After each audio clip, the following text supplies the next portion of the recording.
Hey guys, welcome back to my Let's Play. In the last episode, we got some stuff on Death Mountain. In this episode, we're going to get everything that we need leading up to the third dungeon of the game.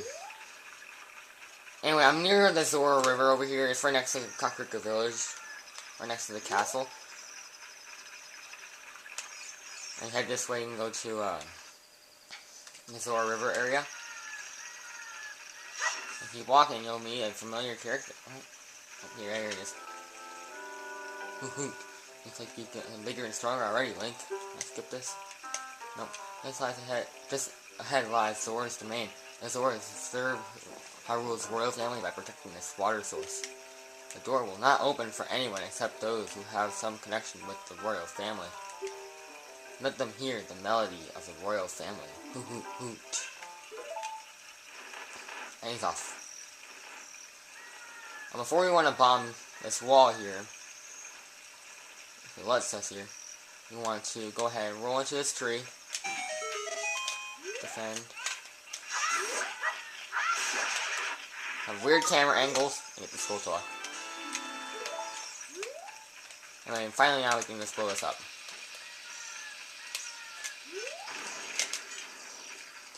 And down through and we meet a guy we're going to be coming back to quite a bit in the early stages of the game. This is the magic bean seller. Chomp, chomp, chomp. How about some magic beans? They aren't selling very well. How about 10 rubies for one piece? Yeah, sure, I can do that. Yeah, magic bean. Find a suitable spot for a garden and place it with seed. Then wait for something fun to happen. On the select item subscreen, you can set it to and da-da-da.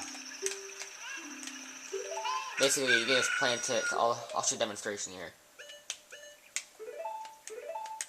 Anyway, you just place a magic bean right here, right next to the soft soil, and what will happen is it'll sprout, and you have to wait 6 to 7 years for it to grow back up. Anyway, we want to buy as many of these as we can. Eventually, they're going to get more expensive. It was 10 rubies earlier, but now it's a rip-off 20 rubies for one piece, and it will keep going up by 10 until he runs out, when he charges $100 or 100 rubies for it. So, it gets very expensive. I'm gonna keep buying them until I run out of money here. Yes, I want to buy it. Chomp, chomp, chomp.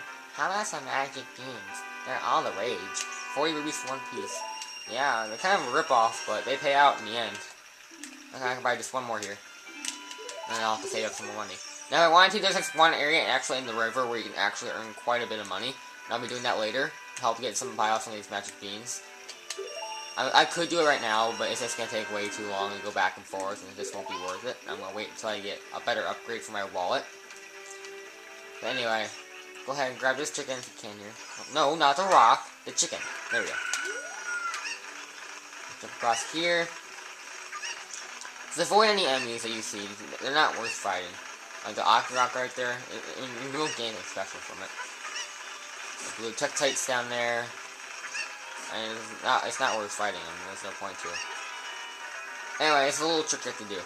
You have to go ahead and jump across. And as you get to that platform, you have to let go of the chicken. Like this. At the right moment, you hit A.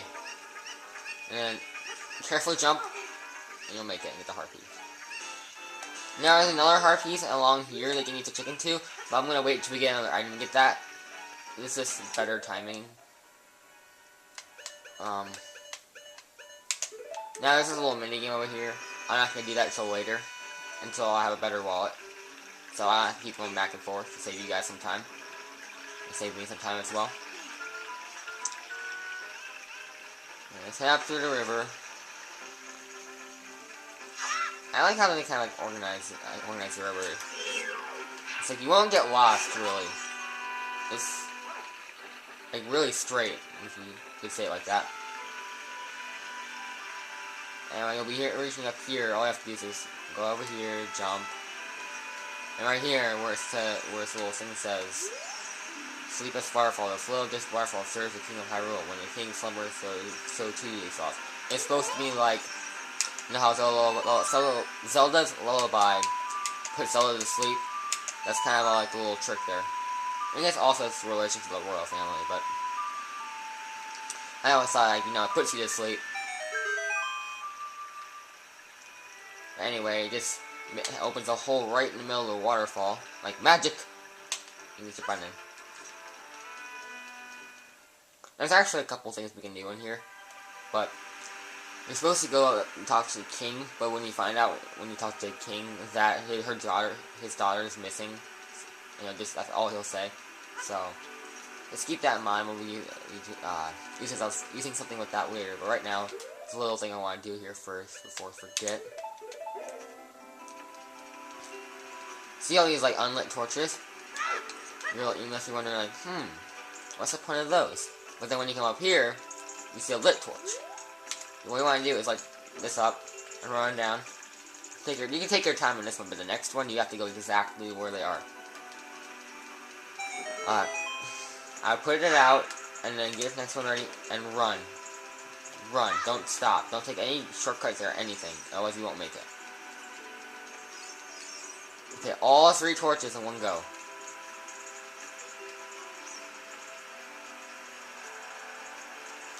No, you're messing me up. Okay.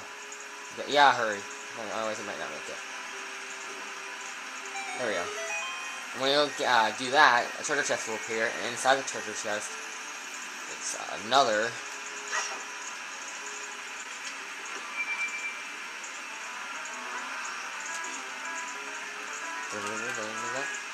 piece of pot. What do we have? Let me check fast. 3. Okay, 1 more. So, it's not gonna be any. I don't think there's gonna be 1 more on my route. So, I guess we're gonna go into the 3rd dungeon of 7 hearts. But that's okay. Anyway, that's all the extra stuff we can do. So now I have to move along with the story. Anyway, we get up to the king's throne room. This time, you want to head left.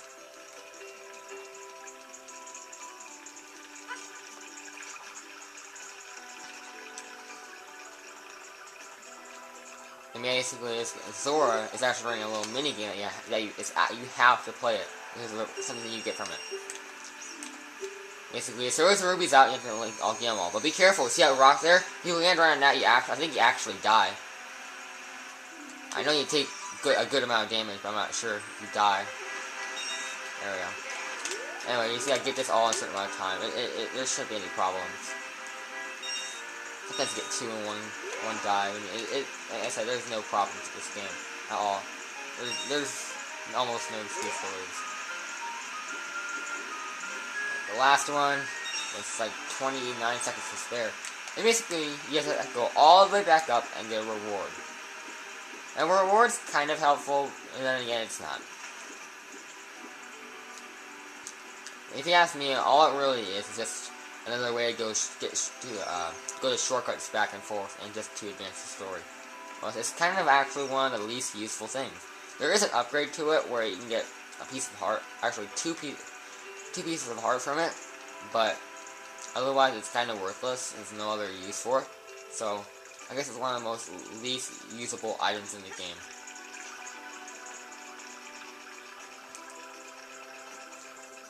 Anyway, I was just saying, what a graceful dive and a weird camera angle. I'll take this. This is the scale of our time. With this, we can dive much deeper under the water. And with this silver scale, and you dive deeper than before. Basically, you can dive twice as far. Because earlier you only hold it for 3 seconds, but now you can only do it for 6 seconds. And you see this right here? This whole thing, you couldn't reach this before, but now you can. Anyway, we went ahead in there and looked at the little shortcut to Lake Hylia. We've never been here before because there really was no point to yet. Because we could get some more extras, but that I will be getting before, after I beat the dungeon. Okay, there we go. Basically, you get another bottle. Yay! I can only see 70 bottles. What? Something's already inside it? And why did you call it an empty bottle? How about a letter in the bottle would be nice. I thought I should have really called it, but I guess it's just surprise, suspenseful stuff, I guess. I don't know. And while I'm down here, it's also a good idea to go ahead and pick up a fish here. I'll have milk. Should I? I guess I'll go up and come back down. Because what you're supposed to do is give the letter in the bottle to the king. You keep the bottle, and basically he keeps the letter for no reason really, and this allows you to pass. And you get to see one of the most boring and annoying things in the entire game, kind of, besides the water temple.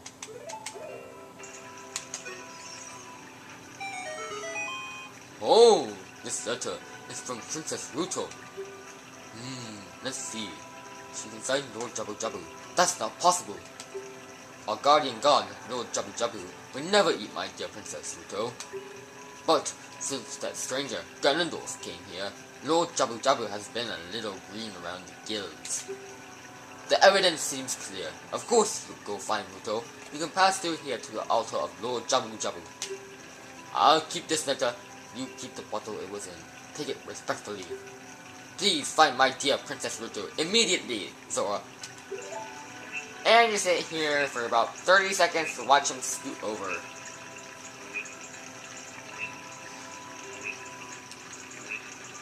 I don't know why they did that. I guess I'm not sure why.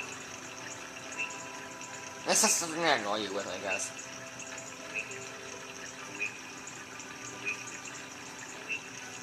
I guess just for being the greatest game of all time, I mean, they have to have something bad, I guess. I don't know.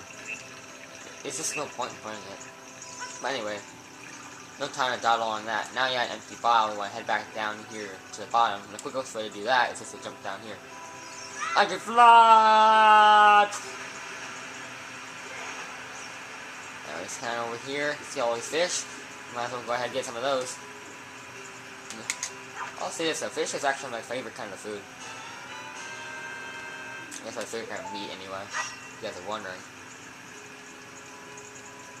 I'm just kind of a really big fan of barbecue. Where I live, it's just, that's all they serve. It's just really annoying. I mean, yeah, I'll eat the meat there once in a while, but I'm not a big fan of it. Anyway, let's head up over here and go to where the king was just sitting. And we head back over here now. And we'll go be introduced to... Let's get to the white light. Don't step in the light! Zora's Fountain. Anyway, before we actually go talk to little Lord Jabu Jabu there, there's a couple things I want to do first. First thing, see that little tree back there? We need to knock that down. Actually, I should probably get my bombs out too. There's something else we need to do over there. Anyway, I'm not even sure, but does time even pass in here? I'm not actually sure. If I did, I can do one other thing. If it doesn't, I'll just do it later.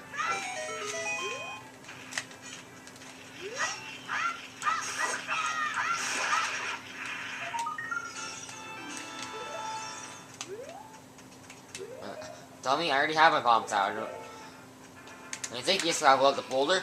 No, you have to blow up the wall behind the boulder. Boom! Now, you can actually knock this, destroy this later, but there's not a whole lot you can do right now. Anyways, walk in here. Pull out your ocarina. And play Zelda's Lullaby.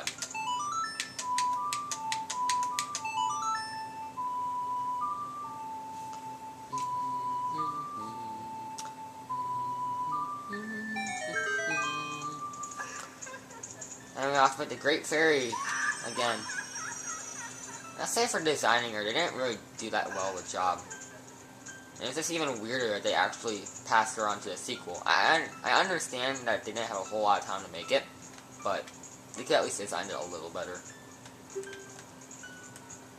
I'll give you a magic spell, please take it. Now this is actually supposed to be your second spell in the game, because you can get the first spell, but I'm just going to save time and get it later. And we'll be heading over to that area later anyway. Anyway, you learned Farore's Wind. Basically, you can now warp inside dungeons. We first have to create the warp point within the dungeon, and wherever you're at in the dungeon, you can instantly warp to that warp point. However, it's only good work. It only works one time. You have to reset the warp point. So, it's helpful if you want to save a couple seconds. It's also kind of annoying too, but it's mostly helpful. The battle has made you weary. Please come back to see me. And a devil laughs. Anyway, yeah, new spells, so I guess that's cool. At least that's a pro, I guess. The con is we have to see the Great Fairy. Anyway, I think we've done enough dawdling. I think we can go ahead and talk to, old Jabu Jabu.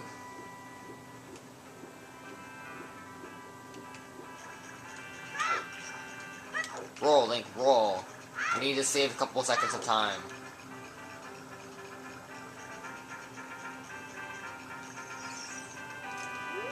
And when you go up to the you be like, how do I get in? How do I get in? Open up, you big whale! I know, it's easy, because if you read the sign, it gives you kind of a hint. If I can read it, it says... Oh, I guess it doesn't. I thought it said, like, always offer a gift to a god or something like that. I don't know, but you're supposed to think, well, how do I praise a god? I give him an offering! And this ox, since he's a whale, he eats, well, I guess he eats krill. Well, it's a good substitute for krill. Fish! So, that's how you get that answer. Anyway, he gets a little hungry and he eats you too. However, you don't get digested though. And welcome to the third dungeon of the game, inside Jabu Jabu's belly. Anyway, I think that's going to be our wrap up for this video. In the next video, we're going to go ahead and complete Lord Jabu Jabu's belly. I'll see you then.